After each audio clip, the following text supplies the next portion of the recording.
The winners and losers of patch 11.2, classes to try, avoid, and play. Here we go. It looks like some class restructuring. All the patch notes and everything have culminated in Season 3 finally launching. Let's see where all these classes are currently standing. Welcome back, everyone. It's that time again. It's time to find out what classes are bursting into Koresh with their heads held high, in which we'll be walking the Walk of Shame. And to be honest with you, I'm almost tempted to change my main based on what's in this video. Oh. Because, well, there's actually a lot more winners I hope he's not changing his main to Retribution Paladin. We already have enough of those. and losers this patch. We already and that's have kind enough. of becoming the Blizzard standard, which is nice.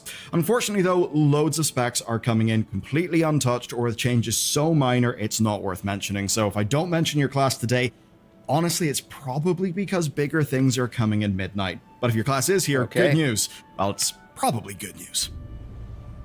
Frost DK. More than anything, one class is a winner, and that is the Death Knight. Yeah. And the flagship spec of this patch, at least in terms of number of changes and fun factor, is DK. Both Frost and Unholy are getting substantial changes. They're Nice. pretty great. They do come with one major asterisk, which we'll get into. First, I will say, though, everyone's seen the charts. Blood DK, as far as tanking goes, has been considered to be the bottom right now in terms of damage output and stuff like that. It is what it is. Also, we lost Slappy Hands, so I mean, I've been slapping myself about that ever since.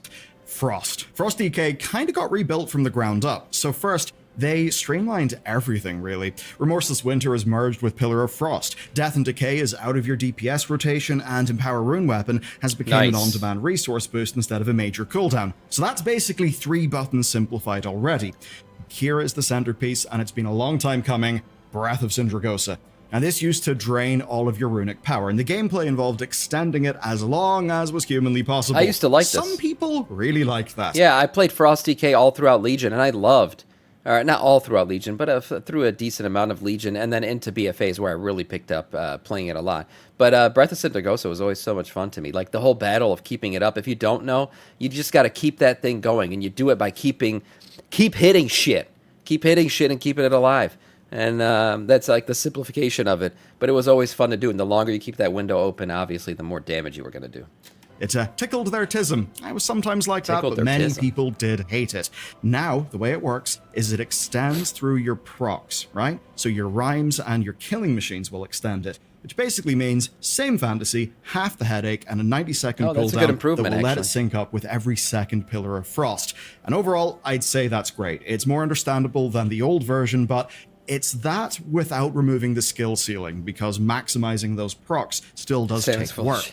There's other things as well, though. New capstones are pushing some hard burst windows. We've got Killing Streak, stacking multiple killing machines for an escalating crit and haste. Icy Onslaught is real cool, though. It ramps your RP spender damage and cost, which basically means you can dump your resources fast. That actually feels real good. Nice. And even Rhyme is improved. It actually procs from all RP spenders in order to prevent overcapping. So that's a lot of nice stuff, but it does get better because AoE has got massive attention for Frost DKs.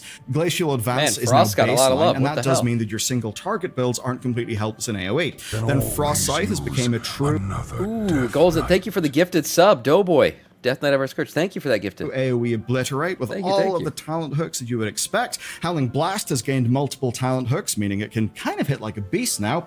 And then the new Frostbane capstone replaces Frost Strike in AoE. And what's key is that it pops Shattering Blade. So that basically means in AoE you don't need to do lots of fiddly tab targeting stuff. Really nice. Basically, That is nice. someone at Blizzard clearly plays this spec. So many little pain points and problems have been solved. They've clearly read the feedback. But of course, there is a warning. If tuning breaks, build diversity dies. But at least right now, the fundamental design is kind of peak Frost Death Knight gameplay. Thanks, man. I Now, there is a appreciate that. downside, which is what Blizzard took away. But first, Unholy. Okay. What's going on Unholy with Unholy? wins big with similar streamlining happening to the spec. Dark Transformation is now rolled Watch him just skip over Blood. Watch him just completely skip it because it's the one Death Knight spec that didn't get all the love. into Apocalypse. Then That's the Legion one of I'm waiting Souls, for. which is the He's new gonna skip it. Gripless A-Bomb limb, it now shares a node with Raise Abomination. So that's basically 2 buttons condensed for you, which is real nice. But here's Why do they get it? It doesn't make any sense. A-Bomb Limb was totally a tanking ability. Why the hell did Blood DKs lose it, but they didn't? This doesn't make any sense to me. I can't figure this shit out. And I mean, I know kind of why. Blizzard said it. They said the whole thing about, oh, the grip mechanic of it was causing them issues when it came to boss fight mechanics and stuff, but why don't they just root them? Time for Sam to play Unholy? I don't know. Does it still grip, though, when Unholies use it? I kind of miss that.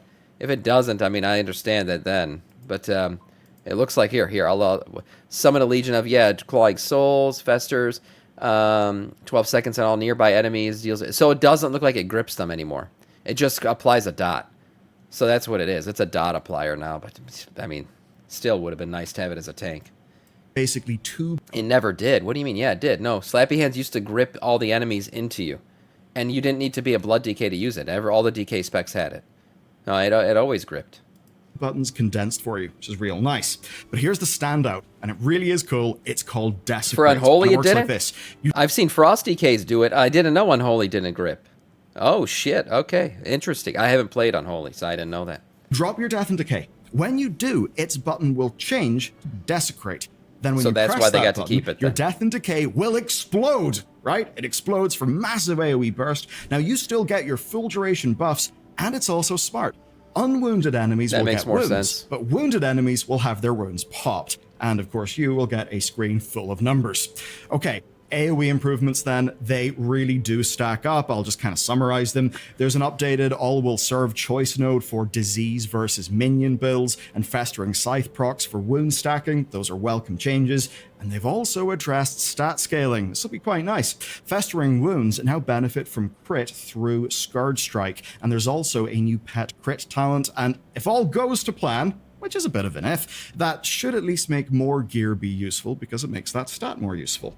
Now, the other thing then is that pet talent, because it sits opposite a massive disease buff. And that does create two distinct talent paths. Pet Mastery or Plague Lord. I think those are the two core fantasies of Unholy, so that's quite good. Now, some cuts were made to enable this stuff, though I really doubt that Vile Contagion and Pestilence will be missed all that much. So I'd probably go with Pet Mastery. I don't know. Unholy always seemed to me like just summoning a legion of undead is kind of their fantasy. That's kind of cool. All in all, it is smoother to play and doubly so in AoE.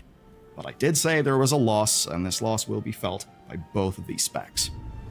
Yeah, see? I'm telling you. Now we get to the bad news for DKs. It's pretty simple. No more Slappy Hands. Oh, you guys loved it. So Abomination Limb is gone. Why? Wizards' reasoning, well, they considered it to be a raid buff. And too strong of a raid. Okay, but all other tanks bring raid buffs of their own. I don't get why the hell Blood DKs got taken away. Makes no damn sense. Okay, so you didn't like the fact that we could grip a bunch of mobs together in certain fights? Then just root those mobs. Don't make them ungrippable. There's plenty of mobs that we can't grip in the game. Why didn't they just do that shit? Instead, now they took it away. So now the only reason to bring a Blood DK into Mythic Plus, because they could gather up all the damn mobs, is gone. Now we don't do damage, and we can't grip shit. Nobody wants us anymore. I'm sorry, I digress. Buff. And their proof is all those immune mobs recently. Their solution, Death Grip, is now your raid buff. Hope you feel good about that. And this is kind of insane compared to other classes. Evokers get a raid buff, Bloodlust, they get Rescue, Monks get Mystic Touch and Ring of Peace. You get a single grip. It does feel a little bit rough, doesn't it? It's the worst one. Now, Blizzard does claim that removing a bomb limb means fewer immune mobs going forward. So if they actually back that promise up with, actually doing that, that'll be good.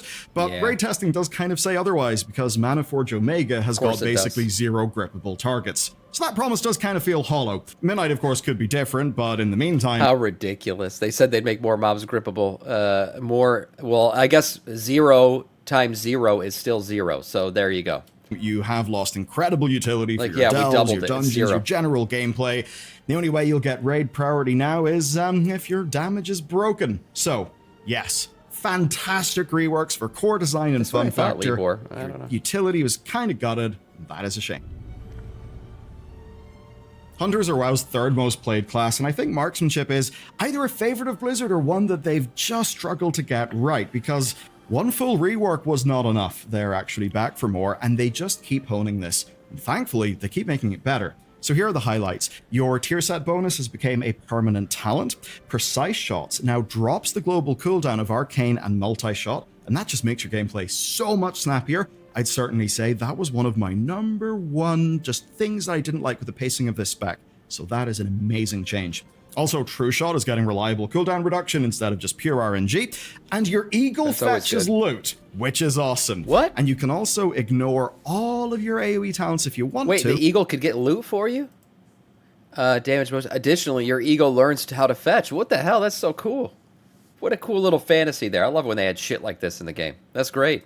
And you can also ignore loot mobs all for of you. your AoE talents if you want to and go in a pure Let's single gaslight target Sam. direction. Plus, they've So you also guys done were a wrong, whole okay. bunch of housekeeping through the talent tree. They've cleared out pointless talents like Killing Mark and Quick Draw, but that's actually not all. Dark Ranger's mini rework, yeah, there's been another one. It makes Black Arrow explode in AoE by default. Proc Trick Shots, or basically for Beast Mastery, which basically means that it replaces multi-shot when it's up. It's pretty dope. Then there's the other hero tree, Sentinel, which has got some love. Basically, Lunar Storm resets rapid fire, so you'll just be able to blast. Oh, nice. Basically, Big AoEs. this all feels good, and overall I would say marksmanship, compared to where it was last expansion or even at the start of this one, it really does feel terrific. Beast Mastery. I'm happy to say that Beast Mastery wins as well. I talked about Beast Mastery a little while back, and people were arguing with me about it. Like, no, Beast Mastery is not going to be that great. And I was saying, no, I think the changes Blizzard made, they've been taking a lot of giving Beast Mastery a lot of attention. I feel like it's going to be back, and we don't have the numbers in just yet, like the raid numbers, but we'll see. I feel like Beast Mastery is going to be good.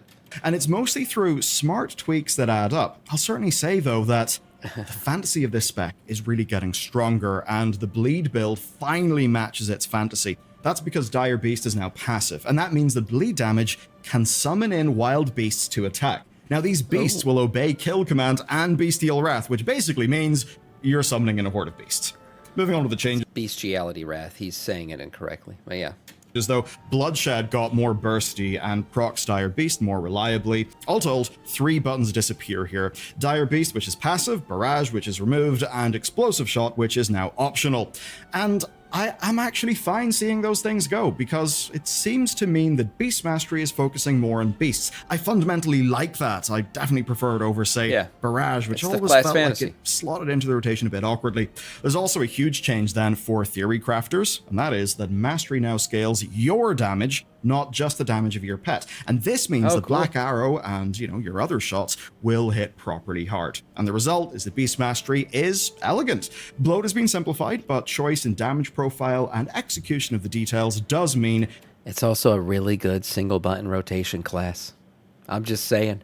We looked at some of the numbers, and the Hunter specs were some of the best ones for single button rotation. So if you just kind of want to sit back, maybe not wear any pants for the day and just play some WoW with a single button, yeah, one of the Hunter specs might be your way.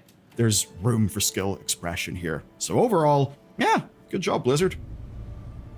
Mages Mages are get looking minor good. tweaks this time around, but they are very welcome ones. So, Arcane and Frost both receive big mastery buffs to fix up their stat weights. Arcane gets some nice quality of life as well. Intuition lasts longer, and your arcane orbs now zoom way faster. Feels really good. Then Fire is also getting interesting changes where Meteor now hits the closest enemy for 40% extra damage. So basically, it's now rewarding good placement. So I kind of like that for That's skill cool. expression. Now, Blizzard also moved some damage out of Ignite and back into your base spells so that they actually feel Zippy impactful balls. cast. It's a very important thing in game design, so it's nice to see here. And then there's this buff to your Hyperthermia, which really is lovely. Basically, your Pyros and your Flame Strengths ramp up big time during their spam window. Should feel pretty good to use. Moving on to Frost, well, you get a 15-second longer Blizzard with a higher cooldown, which essentially means it's more set and forget. I'd say that's quite nice, although good. maybe you won't be able to reposition it as much. But to that end, there is a big change and a casualty, and it's with Spellslinger. So Spellslinger's orbs now get cooldown reduction instead of random procs for much smoother gameplay. But Blizzard giveth, Blizzard taketh away, and we have lost Time Anomaly, so no more random procs of random buffs. And the replacement for it is a boring 6% main stat buff, which is very worthy of less being RNG, a capstone. so. So that does kind of blow, but look, overall, I do think this is a win. Oh boy, Shadow Priest is a tough one. They have struggled to get this right for a I said, but I'm upset. If he's gonna say Shadow Priest is not good, I'm gonna be upset because I felt like, okay, they should have their time in the sun, right? I mean, maybe Blizzard's waiting for the Midnight expansion, but like we're literally fighting a Void Lord. We're dealing with all this voidy shit around us. I mean, in terms of lore, Shadow Priest should be popping off. Shadow Priest should be having the time of their life this time around. They should. It's their time to shine. Like I said, maybe Blizzard's waiting for midnight to make them number one. But I personally like it when the lore kind of matches up and that class gets its moment to shine. Death Knights, where were they the best ever? Yeah, well, Wrath of the Lich King. Death Knights came in and basically broke the game. Demon Hunters were great in Legion. Now, they're still great because Blizzard loves to see people in leather pants running around. But that's something else. That's another issue. When we had Druids really good in the Emerald Dream patch, right? There were a couple Druid specs that were doing really good back then. That makes sense. Yeah, we're in the Emerald Dream. These guys should be great right now. Now, maybe I'm ranting about a bunch of nothing, but I just like it when it works this way. Long time. That theme is continuing, but there are wins. So, lots of changes. For a relatively small win is kind of the name of the game here. The biggest There's time decision of the void. is You're Mind right. Spike is dead. Blizzard have finally killed the Spike versus Flay choice, and that does free up massive design space. Mind Flay gets 50% more insanity generation to compensate for that, though the upgraded version of it did oddly get nerfed, so it's kind of just stronger baseline. Death Speaker then transformed completely. You've got no more Shadow or Death procs, where instead it will become a stronger execute tool that hits multiple times to trigger more effects. And I guess to translate a whole bunch of words, that should mean more reward for planning, less RNG. Shadow Crash then. Well, it's kind of interesting. It gets 2 charges with a 15-second cooldown. But there is a catch. Blizzard giveth, Blizzard taketh away. It now only hits 6 targets, down from 8. Blizzard claims that this is for tuning, but to some people this will feel like they, are kind of creating problems they just solved. Right. Okay, the real story here, though, is the capstones. So, Yasharaj now procs random haste buffs that become debuffs when they expire. Just cool enough flavor, weird gameplay, but the awesome one is N'Zoth. He really got a good deal here. So, it is now a trackable resource system where different abilities will generate horrific visions. At 50 and 100 stacks, you'll get a massive surge of damage and resources from a N'Zoth. So that's pretty cool, actually. It's much better than before. And there is... Wait, if hold on. How do you get 100 stacks your target when this is a vision of N'Zoth? Shadow damage grants you in 12... How is this still working if N'Zoth is dead? I'm telling you guys, maybe he's not dead. Maybe he's not. I don't know. If he's buffing players, maybe he's not dead. Genuinely fun addition as well. Void Torrent becomes Void Volley for a very satisfying follow-up blast. Overall, though, as Ellipsis said in their review written for Wowhead, this might be, quote, rearranging deck chairs on the Titanic, which is to say that core problems do remain untouched. Oh, no. But at least the deck chairs look prettier. He lives in our hearts, that's right. Okay, Demo Warlocks. You guys get 25% faster cast than some of your demons, but at a fairly heavy price, which is that Reign of Tyranny is now gone. So no more Warlocks, playing perfectly to really get your good, 15 imps actually. out. Tyrant will only buff 10 of them now, but at least your Tyrant is going to be stronger to make up for that. And that does make maxing out your damage actually a lot easier, especially when a fight makes you move. And overall, most people will find this to be smoother to play, but it is a hit to the hard part of the spec that some people did find to be fun. Now, there is some proper good news, though, like uncontroversial good news. A small talent shuffle makes Imp Mother cheaper to get for AoE builds. That will save you a vital talent point, which should be quite good. Then hero talent damage has been shuffled around quite a bit just to be better across all 3 specs. Okay. Affliction Warlocks, you guys finally get some major rebalancing here. There are gigantic buffs to Haunted and Stable Affliction that will let you do some serious single target and funnel damage. And the upshot of that... I mean, we saw the general look at Affliction Warlocks. It was looking pretty damn good. Is you're now much more playable solo and potentially a monster in raid. Yeah, potentially. I guess editing. Because, balance in the real world is a thing, and as much as all of this stuff could be buffed, if the relative tuning just means it's not worth picking, then, it won't be worth picking. Brewmaster Monk time. Finally, you guys get a little bit of love, but it does go a It's doing good, as in it's doing better than Blood DK, so, I mean, I guess they're not at the bottom. long way, so I suppose it is how you use it after all. Anyway, 3 new talents bolster their stagger. Celestial Infusion turns Celestial Brew into a massive Ignore Pain instead. It's the same shield, but only as a percentage of damage taken and over 16 seconds up from 8. That'll mean smoother damage intake and no wasted mitigation on healing. Nice. Then there's Nu Zhao's Resolve. That basically has been doubled down on. It makes Healing Sphere heal more and also heal over time instead. Then Zen State buffs stagger as your HP drops. So what you've essentially gotten these three is all new options, so you can basically build yourself more towards sustain or more towards like big burst survival. Then on top of that, Nujau's has also been upgraded. He does... Basically, you can decide whether or not you want to give your healer a heart attack or make them feel a little bit better about themselves. Yeah, sustain is going to keep you a lot better, but then big burst survival, Jesus Christ, talking about giving the healer a heart attack. That's why healers don't like blood. We're just our freaking health yo-yos around like crazy. A massive amount more damage, which is quite nice, and you can now control his healing and damage by purifying. He's also got a knock-up ability that you can activate as well, and finally, his cooldown reduction is a flat 30 seconds instead of being random. Then a talent shuffle on top of this does let you make a few better builds. It still has fighting priorities in AoE as one example, plus loads of talents that will probably need reworks eventually to make any sense.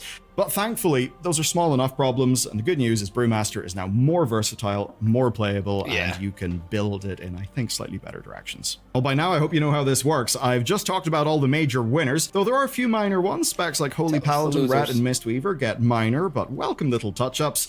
But, well, it's time for the losers. Oh, it only goes downhill from here. Oh, no. Not to give you whiplash, but Prot Warriors actually got a huge stack of improvements. They got great buffs to Tough as Nails and Revenge talents. Blizzard merged a ton of other talents to save you talent points. Challenging Shout is baseline as well, and Ravager has got a passive option to save you a keybind. Hell, Execute does more damage, it can now even hit 3 targets. They even shuffled around the tree so that more builds are viable. But you're not a winner. I know, weird. The reason why is you've lost Spell Block. Yeah. Sorry to say it. And the replacements are honestly dire. First though, Blizzard's reasoning. They say that Spell Block was inconsistent, where it let you block spells but only certain ones. The upshot of this was, of course, consulting a community spreadsheet that doesn't exist within the game. Sure. Obviously that's a problem, but sadly Blizzard didn't really respect how strong it was, so their replacements are honestly quite weak. So here's what you can choose. A 10% buff to spell Reflection, or an 8% chance to only take half damage from a magic hit. Yeah, 8% chance. That's I'd really rather take the more reliable. consistent That one. doesn't make... I'd rather take the more consistent one. That RNG, the RNG-ness of Spell Reflect or whatever's going on there, the ability to not get hit by something, that's too much. I can't tank like that. That shit freaks me out. To basically put your life up to chance. Me feel like Just give me I'm the more consistent one. tanking. And neither of these do what Spellblock did. Give you reliable, 30 I need seconds reliability. of magic defense. So it's kind of ass. And now it basically means that Prot has got a huge weakness opened up. Now, of course, it is still viable in 99% of content. So for lots of players, it is a winner. No, and reliability matters, okay? You talk about what I can't tank. It matters, guys. I'm a reliable tank. I'm a reliable husband. I'm a reliable father. And I'm a reliable streamer. I'm here every day, Monday through Friday. You know I'm here. Unless the baby's awake, then I'm a little bit late sometimes. But most of the time I'm here. It matters. And that's why I can't deal with that RNG shit going off. And maybe I die on this hit, maybe I can't do that. It's not good. It's not good for the group. It's not good for my heart. I can't handle that shit. Be a better spec. But after a lot of feedback ignoring and a bit of a tone-deaf change here, I can't call it a winner. Oh, Discipline Priest, the saga of my old main continues. So Disc Priests lost their secret weapon, mana. Basically, healing efficiently with your mana pool is key to most healers, but Discipline was a little bit different. Learning how to pump fast enough was basically their challenge. And enter some, quote, targeted adjustments. So, Power Word Shield. I wonder if they're still going to be, after these changes, then I wonder if they're still going to be the meta healer. Because that's what they were last season. Oh, Disc Priest was the meta for Mythic Plus. Radiance and Flash now cost a whole bunch more. So if you're applying, say, Atonement or Raw Healing too much, you will eventually run out of mana. Now, in a way, you could say this shouldn't be a huge problem, but what it does do is punish sloppy play that you used to get away with, which, I mean, fundamentally should be fine, but it's Discipline Priest. It's a pretty high, skill floor thing anyway. I don't really know if this was needed. Rogues! I'm so sorry. I'm so sorry. You guys haven't really had a great time for a while now. But anyway, I've got a little smidge of good news. Killing Spree has finally been fixed. It's now a 3-minute cooldown with some oomph. It doesn't send your camera haywire. And Cold Blood now goes on cooldown right when you press it. Okay, that's not bad. And now for the bad news. Oh, shit. That's it. Your hero talents are still a mess. Core gameplay concerns across all 3 specs have just gone unfixed again, and that means overall unfixed for far too long, and basically your class is just not really built for playing modern World of Warcraft. Now, you still can play it. Assassination is still a functional spec, it's not completely dead. But the data does show that rogues are going extinct. Across Raider IO and Warcraft logs, you can just see that it has got tiny amounts of parses. Not a lot of people are playing rogue. Yeah, which one's the most played? Let me guess. Is it Retribution Paladin? Oh, surprise, surprise. There they are. Yep, all the ready boys. All the ready boys joining the server together, redding each other, shield punching each other in the cocks. I mean, we all know what Retribution Paladins love to do. Yeah, they get retribution on each other's buttholes. That's what happens. Not a lot of people are playing rogue. I think it's pretty obvious why. And what's up, Ace? There are some great changes here. There are some mind-boggling negatives, but I actually don't think they're that mind-boggling because midnight is about to happen, and I have to imagine for the likes of rogue, they basically just thought, why is would rogue we an put intense a whole bunch rotation? of work in for patch 11.2 when we have a new expansion that's going to be coming? I have to imagine that new expansion will change a bunch of things, and that probably means rogue will be getting a proper look in, which they absolutely deserve. They do. Of course, the big question, though, is what will Midnight look like for classes? We kind of are due a new class to start. Maybe it's Tinker, maybe it's something else.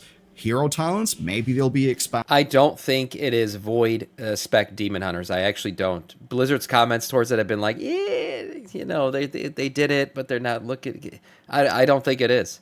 Tinkers, maybe. Could happen. Or with Ian's new philosophy of Healer Demon being Hunter, sort of okay throwing away systems sometimes, maybe they'll be replaced. Anyway, at least we don't have to wait too long to find out, and an even shorter time away. I hope whatever it is, we get some kind of tanking spec out of it. That's why I like the idea of Tinkers. I'm not going to play a Tinker. It's not the class fantasy I'm looking for. I'm going to stick with my Blood DK probably till the end of times, but I want another tanking spec in the game because I feel like we need more tanking variety and we need more tanks in general. We don't have enough people tanking in this game. And it wouldn't behoove me for that to happen because right now I get instant queues because there are no fucking tanks. I'm like one of 3 people tanking in this game right now. But I still think just for the health of the game, we need more people playing tank. Perhaps is the hinted 3rd Demon Hunter spec. We actually could be seeing an announcement in the coming days, just like Blizzard did with Ogvoker before it went on PTR. Because patch 11.2.5 Shaman tank is another one I've been saying for a long time it should happen. I agree with that. Let the shamans encrust themselves in rocks and just beat the shit out of things. That should be a thing, totally. I always thought shamans should have tanking ability. I thought shamans should have tanks back when they were a horde only spec. And we had paladins that could tank, but shamans couldn't. I always thought that. They should, no doubt. That should be an additional spec for shamans. On the PTR fairly soon. And as it turns out, there's another thing that does appear to be coming sooner than we thought. It's player housing. Now, it was a theory whenever we made this video talking about all the new player housing stuff. Turns out, though, well, it's a pre-order bonus for Midnight. So, yeah, go watch that video next. You learn about player housing. We'll see you over there. Oh, yeah. Nice. Okay, so player housing, all that stuff, yeah, we talked a lot about that. But overall, the specs and everything, notice when he talked about DKs being great, never mentioned blood. Never mentioned blood. Unbelievable. The rest of these guys, yeah, no, I feel bad for rogues. I do. Hopefully they have their time in the light soon. Nice video from Bellular.